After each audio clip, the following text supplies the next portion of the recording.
지금부터 선고를 시작하겠습니다. 2024 헌나 2호 감사원장 탄핵 청구인 국회 피청구인 감사원장 체제해. 이 사건은 피청구인이 직무집행에 있어 헌법이나 법률을 위반했는지 여부, 파면 결정을 선고할 것인지 여부에 관한 것입니다. 먼저 주문을 선고하고 법정 의견의 요지는 김영두 재판관께서, 재판관 이미선, 정정미, 정계선의 별개 의견의 요지는 정정미 재판관께서 설명하겠습니다. 탄핵 사건이므로 선고 시각을 확인하겠습니다. 지금 시각은 주문, 이 사건 심판 청구를 기각한다. 법정 의견의 요지를 말씀드리겠습니다. 국회는 피청구인 감사원장이 크게 4가지 사유에서 헌법 및 법률을 위반하였다는 이유로 탄핵 심판 청구를 하였습니다. 그것은 첫째로 감사원의 독립성을 훼손하였다는 것이고, 둘째, 국민권익위원장 등에 대한 감사가 표적감사라는 것입니다. 그리고 셋째로 감사원장으로서 의무를 위반한 것들이 있다는 것이고, 넷째로 국회의 자료 제출 요구를 거부한 것이 위법하다는 것입니다. 먼저 첫 번째 소추 사유인 감사원 독립성 훼손에 관련하여 피청구인에게 탄핵 사유가 인정되는지 여부를 말씀드리겠습니다.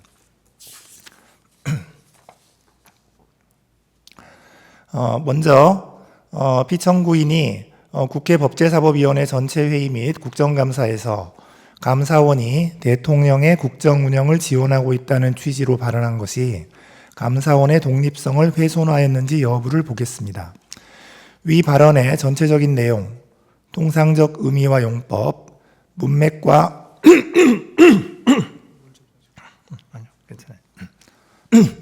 문맥과 표현의 전 취지, 표현의 경위 등을 종합하면 감사원이 대통령의 국정 운영을 지원한다는 것은 감사원의 성실한 감사를 통하여 원활한 국정 운영에 기여할 수 있다는 취지로 해석할 수 있습니다. 위 발언이 대통령과의 관계에서 독립성 및 중립성을 포기하고 감사를 편향적으로 시행한다는 의미였다고 단정하기 어렵습니다. 설령 발언 내용에 다소 부적절하게 보이는 부분이 있다고 하더라도 피청구인의 발언은 국회의원의 질문에 대한 대답 과정에서 수동적으로 이루어진 것입니다. 또한 대통령이 국가원수로서의 지위를 고려할 때 국가 전체를 이롭게 한다는 의미로 받아들여질 여지가 없지 않습니다. 이러한 사정을 종합하면 피청구인의 발언이 감사원의 독립성이나 감사 기능에 대한 국민의 신뢰를 실추시킬 우려가 있는 것이라고까지 평가하기는 어렵습니다. 따라서 피청구인의 발언이 감사원의 직무상 독립을 규정한 감사원법 2조 1항, 국가공무원법 63조의 품위 유지 의무에 위반된다고 볼 수 없습니다.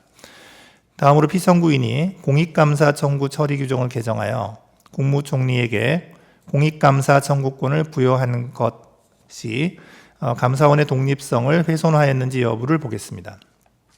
감사원법 23조는 선택적 회계검사 사항에 대하여 국무총리의 요구가 있는 경우 검사를 할 수 있도록 정하고 있습니다. 위 규정은 감사원의 권한 범위를 명확히 함으로써 일반인이나 민간 기업 등이 과도한 감사 부담을 지는 것을 막기 위한 것이고, 국무총리의 감사 청구권을 제한하기 위한 조항이라고 보기는 어렵습니다. 따라서 이 사건 훈령 개정을 통하여 국무총리에게 공익감사 청구권을 부여한다고 하여 감사원법 23조에 반한다고 볼 수는 없습니다. 국무총리의 감사 청구가 있어도 감사의 개시 및 범위에 관한 독자적 판단 권한은 여전히 감사원에 있습니다. 또한 행정각부를 통할하는 국무총리에게 공익감사 청구권을 부여하면 여러 부처가 관련되어 있거나 그 소관이 불분명한 사무의 경우 국무총리에 의한 감사 청구가 가능해지므로 공익감사 청구 제도가 활성화될 수 있습니다. 따라서 국무총리에게 공익감사 청구권을 부여하는 것이 감사원의 직무상 독립이나 정치적 중립성을 상실시키는 것이라고까지 평가할 수는 없습니다. 그러므로 이 사건 훈령 개정이 감사원법 2조 1항에 반한다고 보기 어렵습니다. 이와 같이 이 사건 훈령 개정이 헌법 및 감사원법에 의하여 부여된 감사원의 직무 범위나 권한의 실질적 변동을 초래한다고 보기 어려우므로 감사원의 직무 범위 등을 법률로 정하도록 한 헌법 100조에 반한다고도 볼 수 없습니다. 감사헌법 12조 1항 1호는 감사원의 감사 정책에 관하여 감사위원 회의의 의결을 거치도록 규정하고 있습니다. 이 사건 훈령 개정이 감사의 기본 원칙이나 대상 방식 등에 관한 감사 정책을 변경한 것이라고 보기는 어렵습니다. 따라서 피청구인이 감사위원 회의에 의결을 거치지 않고 이 사건 훈령 개정을 하였다고 하여 감사헌법 12조 1항 1호에 반한다고 볼 수는 없습니다. 국무총리에게 공익감사 청구권을 부여하는 것이 감사원의 독립성과 중립성을 훼손하여 국민 전체를 위한 공익 실현에 반하는 결과를 초래한다고 볼 수 없는 이상 피청구인이 공무원의 성실 의무를 규정한 국가공무원법 56조를 위반하였다고 볼 수도 없습니다. 마지막으로 기록상 피청구인이 이 사건 훈령 개정 과정에서 자신의 직무 권한에 속하는 사항에 관하여 그 권한을 위법 또는 부당하게 행사하였다는 사정이 확인되지도 않으므로 형법 123조를 위반하였다고 볼 수도 없습니다. 다음으로 피청구인이 국무총리에게 감사 청구권을 부여하는 내용의 감사헌법 개정을 업무 계획으로 추진하여 감사원의 독립성을 훼손하였다는 소추 사유에 관하여 보겠습니다. 기록에 의하면 피청구인이 감사원장에 취임한 이후 수립된 2022년, 2023년 업무 계획에는 위와 같은 내용이 포함되어 있지 아니합니다. 따라서 이 부분 소추 사유는 인정되지 않습니다. 다음으로 정의용 전 국가안보실장 등에 대한 수사 요청이 감사원의 독립성을 훼손하였는지 여부에 관하여 보겠습니다. 기록에 의하면 감사원은 사드 배치 지연 의혹에 대한 감사 과정에서 정의용 등 4인에게 각 직권남용 혐의 등의 혐의가 인정된다고 보아 수사 요청을 한 사실이 인정됩니다. 감사헌법에 따르면 감사원은 감사 결과 범죄 혐의가 인정될 때에는 이를 수사기관에 고발하여야 하고 위 수사 요청에 따라 현재 일부 혐의자에 대하여는 압수수색 영장이 발부되어 수사가 진행 중입니다. 그렇다면 위 수사 요청이 정치적 중립성을 상실한 것으로서 감사헌법 2조 1항 및 국가공무원법 56조에 반한다고 볼 수 없습니다.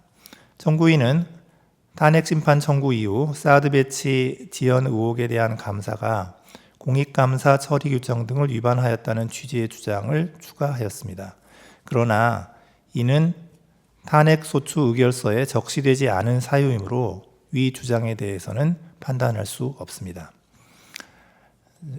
두 번째 소추 사유인 권익위원장 등에 대한 감사와 관련하여 피청구인에게 탄핵 사유가 인정되는지 여부를 말씀드리겠습니다. 먼저 그 감사 목적이 위법하여 법률 위반이 되는지 여부에 관하여 보겠습니다. 권익위원회는 법률에 따라 설치된 행정기관으로서 감사원의 직무감찰 대상에 포함됩니다. 권익위원회의 인사관리나 행정관리에 관한 사항은 물론 권익위원장을 포함한 소속 공무원의 위법 부당행위를 바로잡기 위한 대인감찰도 모두 감사원의 직무감찰 사항에 해당합니다. 따라서 이 사건 복무감사가 감사원의 권한 범위를 넘어선 것이라고 보기는 어렵습니다. 또한 이 사건 복무감사는 다수의 제보를 근거로 실시한 특정 사안 감사로 기관 정기감사와 목적 및 대상 등이 달라 두 감사가 시기적으로 근접하여 실시되었다고 하여 감사 목적에 반한다고 볼 수 없습니다. 권익위원장 개인에 대한 대인 감찰뿐 아니라 권익위원회의 행정사무에 관한 감찰도 포함되어 있어서 권익위원장의 사퇴를 압박하기 위한 감사였다고 단정하기도 어렵습니다. 따라서 감사원법 2조 1항이나 국가공무원법 56조에 반한다고 보기 어렵습니다.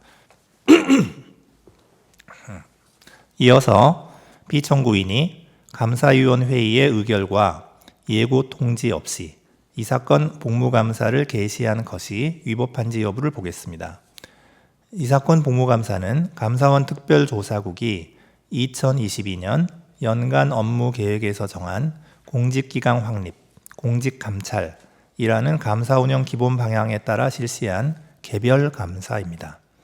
감사원 특별조사국에서 수행하는 대인 감찰은 감사 제보 등을 받아 상시적으로 이루어지므로 업무 계획에 구체적 감찰 사항을 특정하기 어렵고 대상 기관이 특정될 경우 감사의 밀행성도 유지하기 어렵습니다. 이에 감사원은 업무 계획에 상시 공직감찰 등 포괄적인 감사 사항만 기재하여 감사위원회의의 의결을 받고 구체적인 비위 혐의자 등이 담긴 개별 감사 계획은 감사원장의 결재를 받아 감사를 실시하고 있습니다. 따라서 감사위원 회의의 의결 없이 이 사건 복무감사를 개시한 것이 감사원법 2조 1항이나 국가공무원법 56조를 위반한 것이라고 보기 어렵습니다. 한편 청구인은 피청구인이 이 사건 복무감사 전에 예고 통지를 하지 아니하여 사무처리 규칙을 위반하였다고 주장합니다. 그러나 사무처리 규칙 위반만으로는 탄핵소추 사유를 인정하기가 어렵습니다.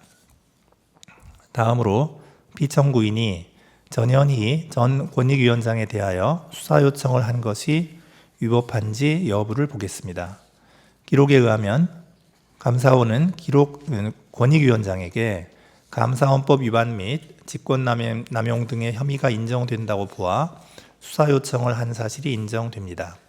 감사원은 감사 결과 범죄 혐의가 있다고 인정할 때에는 이를 수사기관에 고발하여야 합니다. 그런데 이 사건에서 제출된 증거만으로는 위 수사 요청이 객관적 사실에 반하는 내용이라고 단정하기 어렵습니다. 따라서 위 수사 요청이 현저히 자의적이라거나 정치적 중립성을 상실한 것으로서 국가공무원법 56조에 위반된다고 보기 어렵습니다. 청구인은 위 수사 요청이 감사위원 회의의 의결을 거치지 아니하여 사무처리 규칙을 위반하였다고 주장합니다. 그러나 사무처리 규칙 위반만으로는 탄핵소추 사유라고 인정하기 어렵습니다. 감사 보고서에는 권익위원장의 근태 사안 등에 대한 문제점이 구체적으로 기재되어 있으므로 감사원이 최종 불문 결정을 하였다는 사정만으로 위 수사 요청이 객관적 사실에 반하는 허위 사실을 신고한 것이라고 보기도 어렵습니다. 따라서 위 수사 요청은 형법 156조의 무고죄에 해당한다고 보기 어렵습니다. 다음으로 이 사건 복무감사의 대상 및 진행 절차가 위법하였는지 여부에 관하여 보겠습니다. 청구인은 이 사건 복무감사의 대상 중 유권 해석 사안은 권익위원회의 고유 정책 업무에 해당하므로 감사 대상으로 삼을 수 없다라고 주장합니다. 그러나 행정기관의 사무와 그에 소속한 공무원의 직무는 특별한 사정이 없는 한 감사원의 직무감찰 사항이 됩니다. 감찰 대상인 사무나 직무의 범위도 제한이 없습니다. 따라서 유권 해석 사안에 대한 감사가 감사원법상 인정된 감사원의 직무 범위를 넘어선 것이라거나 국가공무원법 56조를 위반한 것이라고 볼 수 없습니다. 청구인은 피청구인이 강압적인 감사를 하고 이 사건 복무감사와 관련한 사항을 언론에 공개하여 감사원법 등을 위반하였다고 주장합니다. 그러나 이 점에 관해서는 구체적 사실관계의 특정이나 입증이 없으므로 이 부분 소추 사유는 받아들이지 아니합니다. 청구인은 가사도 민원 사안에 대한 감사가 이 사건 복무감사의 목적 범위를 벗어난 것이라고 주장합니다. 그러나 가사도 민원 사안에 대한 감사는 권익위원회의 업무 처리 절차가 적정하였는지 여부를 점검함으로써 공직기강을 확립하고자 한 것이었습니다. 따라서 그 감사가 이 사건 복무감사의 목적 범위를 벗어났다고 보기 어렵습니다. 그러므로 행정조사기본법 4조 1항 및 국가공무원법 56조에 위반되지 않습니다. 다음으로 이 사건 복무감사에 관한 감사보고서를 시행하는 과정에서 피청구인이 전산부서로 하여금 주심위원회 열람이 없이 감사보고서의 시행이 가능하도록 전자문서 시스템을 변경하게 한 행위가 위법한지 여부에 관하여 보겠습니다. 감사원 훈령인 감사사무 등 처리에 관한 규정에 따르면 감사위원 회의에서 감사 결과 처리안을 변경하여 시행하도록 의결된 때에는 주심위원회 열람을 받아 감사 결과를 시행하도록 되어 있습니다. 위 규정은 주심위원에게 실질적인 열람 결재 권한을 부여한 것으로 감사원장이나 다른 감사위원이 주심위원회 열람 결재를 대체할 수 있다고 보기 어렵습니다. 설령 주심위원회 협조를 기대하기 어려운 예외적 상황이 발생하였다고 하더라도 적법한 절차에 따라 관련 제도와 규정의 정비를 통해 문제를 해결하였어야 합니다. 그런데 피청구인은 오로지 감사 보고서를 즉시 시행시킬 목적으로 유효하게 시행 중이던 훈령 규정의 효력을 일시 정지시키는 내용의 방침을 전달하였으므로 감사원 훈령의 재정이나 개정 절차를 준수하였다고 보기 어렵습니다. 이는 피청구인이 법령상 허용된 권한 범위를 벗어나 주심위원회 열람 권한을 침해한 것이므로 국가공무원법 56조에 위반됩니다.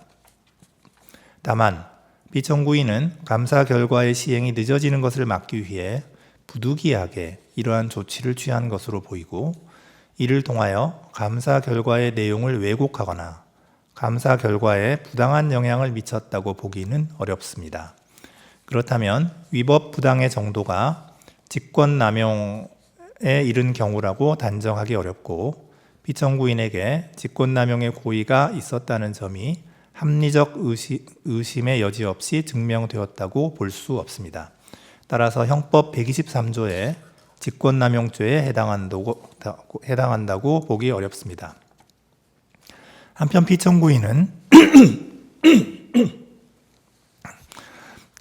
피청구인은 전자문서 시스템 구조 자체를 변경한 것일 뿐 여전히 주심위원회 열람은 결재 요청 상태에 머물러 있고 결재일도 공란으로 표시되어 있습니다. 따라서 피청구인이 허위 정보를 입력한 것이라고는 보기 어려우므로 형법 227조의 2 공전자 기록 위작 변작죄에도 해당하지 않습니다. 이제 다음으로 세 번째 소추 사유, 감사원장으로서의 의무를 위반한 것들이 상당히 있다는 점과 관련해서 피청구인에게 탄핵 사유가 인정되는지 여부를 말씀드리겠습니다. 먼저 대통령실 관저 이전 감사와 관련하여 법률 위반이 있었는지 여부를 보겠습니다. 청구인은 피청구인이 감사 보고서에 국민감사청구심사위원회가 대통령실 관저 이전 결정 과정의 타당성에 관한 사항은 이 사건 감사 범위에서 제외하는 것으로 의결하였다 라는 허위의 사실을 기재함으로써 허위 공문서를 작성하였다고 주장합니다. 그러나 감사 청구서 등의 기재 내용, 국민감사청구심사위원회의 심사 내용, 관련 법령이 정한 국민감사 청구의 대상 및 감사원의 직무감찰 범위 등을 종합적으로 고려하면 참여연대의 감사 청구 사항 중 대통령실 관저 이전 의사결정 과정의 직권남용 등 부패 행위 및 불법 여부에 관하여 실시하기로 한 감사의 내용은 대통령실 관저 이전 결정 과정에서 관련 법령이 정한 절차를 준수하지 아니한 법령 위반 행위가 있었는지 여부라고 보는 것이 타당합니다. 결정의 타당성이나 당부에 관한 사항은 감사의 범위에 속한다고 보기 어렵습니다. 따라서 감사 보고서에 기재된 내용이 허위라고 보기는 어렵습니다. 청구인은 피청구인이 불성실한 감사를 하였다고 주장합니다. 감사원은 대통령실 관저 이전 결정 과정에서 관련 법령이 정한 절차를 준수하였는지 여부에 관한 감사를 실시하였고 부실 감사라고 볼 만한 다른 사정은 보이지 않습니다. 청구인은 탄핵 심판 청구 이후 피청구인이 참여연대의 감사 청구 사항 중 대통령실 관저 공사업체 선정과 관련하여 법령 위반 등의 의혹이 있음에도 이에 관한 감사를 실시하지 아니하였거나 부실한 감사를 실시하였다는 취지의 주장을 추가하였습니다. 그러나 이는 탄핵소추 의결서에 적시되지 않은 사유이므로 이 주장에 관해서는 판단할 수 없습니다. 따라서 피청구인이 감사원법 2조 1항 및 국가공무원법 56조를 위반하였다고 볼 수 없습니다. 이어서 서해 공무원 피격 사건 감사와 관련하여 법률 위반이 있었는지 보겠습니다. 감사원이 작성 배포한 보도자료 중 청구인이 주장하는 부분이 군사 1급 비밀에 해당하는 사실을 인정할 만한 아무런 자료가 없습니다. 따라서 피청구인이 군사기밀보호법 13조 1항을 위반하였다고 보기 어렵습니다. 청구인은 탄핵심판 청구 이후 서해공무원 피격 사건 감사 자체가 감사위원회의의 의결을 거치지 않아 위법하다거나 위 보도자료 배포 행위가 감사 결과 공개에 관한 감사원 법령 등에 위반된다는 취지의 주장을 추가하였습니다. 그러나 이는 탄핵소추 의결서에 적시되지 않은 사유입니다. 따라서 이 주장에 관하여는 판단할 수 없습니다. 위 감사와 관련하여 감사원은 국가안보실, 국방부 등 5개 기관 관련자에 대하여 직무유기 등의 혐의가 인정된다고 보아 수사 요청을 하였습니다. 감사원은 감사 결과 범죄 혐의가 있다고 인정할 때에는 이를 수사기관에 고발하여야 하므로 특별한 사정이 없는 한 수사 요청 자체가 위법하다고 보기는 어렵습니다. 다음으로 이태원 참사 감사와 관련하여 법률 위반의 점이 있었는지 보겠습니다. 이 부분 소추 사유는 피청구인이 2023년 연간 업무 계획에 이태원 참사 사건과 관련한 구체적인 감사 계획이 수립되어 있었음에도 그러한 감사 계획이 없다라는 허위 내용의 발언을 하고 같은 내용의 보도 참고 자료를 작성 배포하였다는 것입니다. 그런데 기록에 의하면 감사원은 2023년 연간 업무 계획에서 이태원 참사와 관련하여 구체적 감사 계획을 수립한 사실이 인정되지 아니합니다. 따라서 이 부분 소추 사유는 인정되지 않습니다. 다음으로 월성 원전 1호기 조기 폐쇄 감사와 관련하여 법률 위반의 점이 있었는지 보겠습니다. 이 부분 소추 사유는 피청구인이 감사원장으로 취임하기 전의 행위입니다. 그래서 피청구인의 감사원장으로서의 직무집행에는 해당하지 않습니다. 피청구인은 탄핵심판 청구 이후 청구인은 탄핵심판 청구 이후 피청구인이 위 감사와 관련한 판결에 불복하는 등 위법한 감사를 지속하였다는 취지의 주장을 추가하였습니다. 그러나 이는 탄핵소추 의결서에 적시되지 아니한 사유이므로 이에 관하여는 판단할 수 없습니다.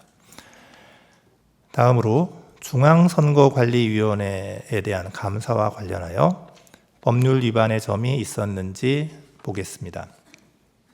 중앙선거관리위원회에 대한 감사는 합의제 기관인 감사위원회의의 의결에 따라 실시된 것이므로 특별한 사정이 없는 한 피청구인이 감사원장의 지위에서 행한 행위라고 보기 어렵습니다. 따라서 이 부분 소추 사유를 피청구인이 감사위원회의의 구성원으로서 한 위 감사 실시에 관한 의결을 문제 삼는 것으로 보더라도 기록상 피청구인이 감사위원에게 부여된 권한을 그 취지에 명백하게 어긋나게 행사하였음을 인정할 자료를 찾아볼 수 없습니다. 따라서 이 부분 소추 사유는 인정되지 않습니다. 네 번째 소추 사유인 피청구인이 국회 법제사법위원회의 서류 제출 요구에 응하지 않고 현장 검증 당시 기록의 열람을 거부한 행위가 위법한지 여부에 관하여 보겠습니다. 먼저 법제사법위원회의 서류 제출 요구에 관하여 보겠습니다. 법제사법위원회의 2024년 9월 25일자 의결에 따라 이루어진 서류 등의 제출 요구는 제출 요구일 하루 전인 2024년 10월 6일 감사원에 송달되었습니다. 정청래 위원 등의 2024년 9월 24일자 서류 제출 요구 목록은 제출 요구일 2일 내지 5일 전인 2024년 9월 25일 감사원에 송달되었습니다. 위원회 제적위원 3분의 1 이상의 요구로 이루어진 전현희, 이성윤 위원의 2024년 9월 30일자 서류 제출 요구 목록은 제출 요구일 2일 내지 3일 전인 2024년 9월 30일 감사원에 송달되었습니다. 따라서 위 서류 제출 요구들은 서류 제출 요구가 늦어도 제출 요구일 7일 전에 송달되어야 한다라는 국회에서의 증언 감정 등에 관한 법률이 정한 절차를 준수하였다고 보기 어렵습니다. 그렇다면 적법한 절차에 따라 서류 제출 요구가 있었다고 보기 어려우므로 피청구인의 서류 제출 거부 행위는 국회 증언 감정법에 위반된다고 볼 수 없습니다. 다음으로 현장 검증에 관하여 보겠습니다. 이 사건 현장 검증 실시 통보서는 국회 증언 감정법이 정한 절차를 준수하여 송달되었습니다. 피청구인은 현장 검증 실시 중에 회의록 열람을 거부하였고 국회 증언 감정법상 검증을 거절할 수 있는 사유에 관한 소명도 이루어지지 않았습니다. 따라서 이러한 열람 거부 행위는 국회 증언 감정법 10조 4항 및 4조 1항에 위반됩니다. 다만 감사원은 감사원의 직무상 독립성을 저해할 우려가 있어서 감사위원회의 회의록을 제출할 수가 없다라는 취지의 답변서를 제출하였습니다. 이에 비추어 보면 감사원장인 피청구인이 구체적으로 직무를 수행해야 할 자기 의무가 있는데도 이를 저버린다고 인식하고 의무를 이행하지 않은 것으로까지 보기는 어렵습니다. 따라서 위 열람 거부 행위 등이 형법 122조 직무유기죄에 해당한다고는 볼 수 없습니다. 피청구인이 감사원장으로서의 권한을 남용하여 감사원 소속 공무원으로 하여금 국회에 서류 제출 요구 등을 거부하도록 지시하였다는 점은 이를 입증할 만한 자료가 없습니다. 따라서 형법 123조에 직권남용죄가 성립한다고 보기 어렵습니다. 마지막으로 앞서 인정된 법률 위반 사항들이 피청구인을 파면할 정도로 중대한 법 위반에 해당하는지 여부에 관하여 종합적으로 살펴보겠습니다. 감사원장의 파면을 요청할 정도로 중대한 법 위반인지 여부는 법 위반 행위가 헌법 질서에 미치는 부정적 해악과 감사 기능의 독립적 수행을 위하여 신분이 보장되는 감사원장의 헌법상 지위 등을 함께 고려하여 판단하여야 합니다. 피청구인은 감사원의 전자문서 시스템을 변경하여 주심위원회 열람 없이 감사보고서를 시행할 수 있도록 함으로써 국가공무원법 56조를 위반하였습니다. 다만 이는 감사 결과의 원활한 시행을 위한 것으로 볼 여지가 있고 피청구인에게 특별히 감사 결과에 관여하거나 부당한 영향을 미치기 위한 의도가 있었다고 보기는 어렵습니다. 또한 피청구인은 국회위원회 현장 검증 당시 감사위원 회의의 회의록에 대한 열람을 거부함으로써 국회 증언 감정법을 위반하였습니다. 그러나 감사위원회의 운영 등에 관한 규칙에 의하면 감사위원 회의의 회의는 공개하지 않도록 정하고 있고 이는 감사원의 직무상 독립성과 정치적 중립성을 확보하기 위한 것으로 보입니다. 또한 피청구인은 현장 검증 당시 감사 보고서 등을 공개하고 감사위원 회의에 참여하였던 감사위원들을 증인으로 참석하도록 하였습니다. 이러한 점을 고려하면 피청구인이 법질서를 무시하거나 이에 역행하고자 하는 적극적인 의도로 법률을 위반하였다고 보기는 어렵습니다. 그렇다면 피청구인의 법 위반이 헌법 질서에 미치는 부정적 영향이나 해악의 정도가 중대하여 피청구인에게 간접적으로 부여된 국민의 신임을 박탈하여야 할 정도에까지 이르렀다고 단정하기 어렵습니다. 따라서 피청구인의 파면을 정당화하는 사유가 존재한다고 볼 수 없습니다. 이상입니다. 재판관 이미선, 재판관 정정미, 재판관 정계선의 별개 의견의 요지를 말씀드리겠습니다. 이 사건 심판 청구가 기각되어야 한다는 결론에 있어서는 법정 의견에 동의하나 피청구인이 전자문서 시스템을 변경한 행위, 국회위원회의 현장 검증 시 회의록 열람을 거부한 행위에 더하여 이 사건 훈령 개정으로 국무총리에게 감사 청구권을 부여한 행위 역시 감사원의 독립성과 중립성을 훼손하는 것으로서 헌법 및 감사원법 등에 위반된다고 봅니다. 먼저 이 사건 훈령 개정이 감사원법 2조 1항 및 23조를 위반하였다는 점에 대해서 보겠습니다. 감사원은 사정 기능을 담당하는 권력기관으로서 직무상 독립성과 정치적 중립성을 중요한 요소로 합니다. 감사원이 감사 과정에서 정치적 편향성을 가질 경우 표적 감사 내지 면죄부 감사가 될 수 있어 감사 기능의 본래 목적을 충족하지 못하기 때문입니다. 감사원의 독립성은 감사원의 전신인 심계원 설립 당시부터 보장되어 왔습니다. 헌법 및 감사원법은 감사원의 직무상 독립성과 중립성을 보장하기 위하여 감사원장 및 감사위원의 임기 보장, 신분 보장, 겸직 및 정치운동의 금지 등을 규정하고 있습니다. 다만 감사원은 직제상 대통령 소속 하에 있고 대통령은 감사원장 및 감사위원에 대한 임명권 등 감사원의 인적 구성에 관한 권한을 가지고 있어 감사원의 독립성과 중립성에 한계로 작용하고 있습니다. 그럼에도 피청구인은 이 사건 훈령 개정을 통해 대통령을 보좌하는 국무총리에게 공익감사 청구권을 부여하였는 바 이는 감사원이 지니는 위와 같은 독립성의 한계를 더욱 가중시킬 우려가 있습니다. 국무총리는 대통령을 보좌하는 행정부의 2인자로서 국정 전반에 관하여 대통령의 명을 받아 포괄적이고 종합적으로 행정 각부를 통할할 권한을 가지고 있습니다. 따라서 국무총리는 행정 각부의 장과 달리 행정 전반에 걸친 포괄적인 감사 청구가 가능합니다. 공익감사 청구 처리 규정에 의하면 감사원이 감사 개시 여부를 독자적으로 판단하여 결정하도록 하고 있으나 위와 같은 국무총리의 지위와 영향력을 고려하면 사실상 국무총리의 감사 청구가 있음에도 감사원이 감사 개시를 하지 않을 가능성은 기대하기 어렵습니다.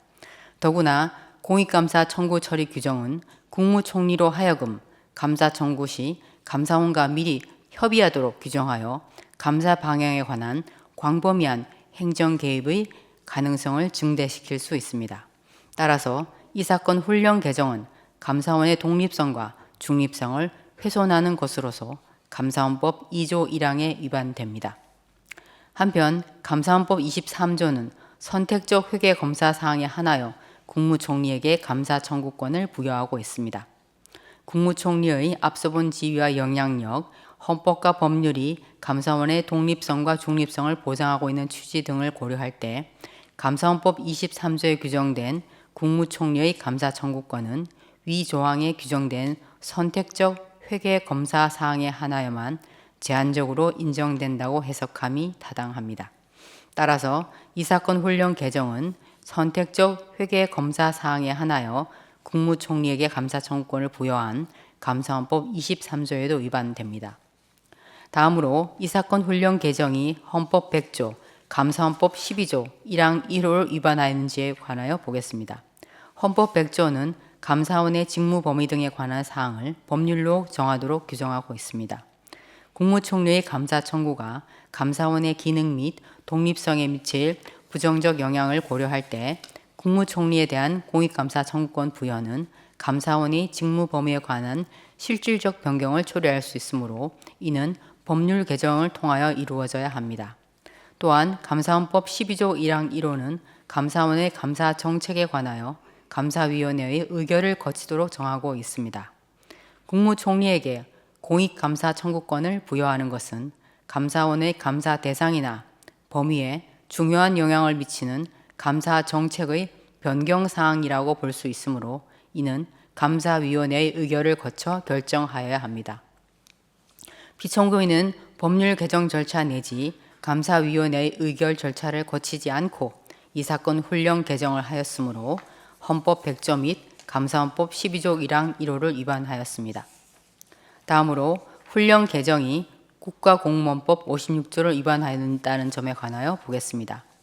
피청구인은 이 사건 훈령 개정을 통해 행정부가 감사원의 독립적인 업무에 관여할 수 있는 통로를 마련하고 감사원을 동원하여 정치적 목적의 감사를 할 수 있는 일말의 가능성을 열어주었습니다. 이는 감사원의 직무상 독립성과 정치적 중립성을 훼손하여 국민 전체를 위한 공익 실현에 반하는 결과를 초래하므로 국가공무원법 56조 위반에 해당됩니다. 끝으로 피청구인을 파면할 것인지에 관하여 보겠습니다. 법정 의견에서 본 바와 같이 전자문서 시스템 변경 행위와 회의록 열람 거부 행위만으로는 법 위반의 중대성이 크다고 보기 어렵습니다. 나아가 이 사건 훈령 개정 당시 피청구인에게 감사원의 독립성을 해할 적극적 의도가 있었다고 단정하기 어렵고 이 사건 훈령 개정 이후 국무총리에 의한 공익감사 청구가 실제로 이루어진 바는 없습니다. 그렇다면 이상과 같은 위헌, 위법 행위들을 종합하여 보더라도 피청구인의 법 위반이 임명권자를 통하여 간접적으로 부여된 국민의 신임을 박탈하여야 할 정도로 중대하다고 인정하기 어렵습니다. 따라서 피청구인에 대한 파면 결정을 정당화하는 사유가 존재한다고 볼 수 없습니다. 이상입니다.